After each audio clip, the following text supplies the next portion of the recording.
দশ বাড়ির ভিক্ষা করনু, ভিক্ষা তো অত পানু না, দেশও সব ডুবে গেছে। ভিক্ষা জানতেন আমার পেটে খিদে তো আছে। বিড়ির যা লিসা উঠছে, বিড়ি কোনটি ভাই, দোকান পাটও নাই, এত বিড়ি লিসা উঠছে। ওই যে লোক দিকে যাচ্ছে, দেখি ওর কাছে, ওই ভাইয়ের কাছে বিড়ি আছে নাকি, দেয় নাকি।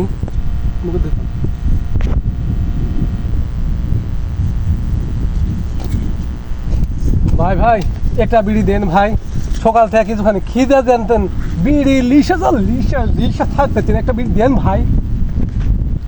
বিড়ি তোক দিতে পারে একটা সত্ত্বে, আমাকে নাইসে দেখেন লিখবি। ভাই এমনি দিন তেমন খাইনি রে ভাই, আমাকে লাইস রে ভাই, আমি একটা ভিক্ষালা ভাই, ভিক্ষা করে খাই, বিড়ি লিসা উঠছে দেশে ভাই। আচ্ছা ঠিক আছে, তুই যা লাইস এই লিবু, আমি লাইসমু, তাও একটা বিড়ি লিমু। শৈল সই বুলবুলি যে বড়ই খাইলো, লবণ পালো কই, কাওয়াই কমলা খানা এখন খায় দই। বিড়ি দিব না, দিব না, দিব না।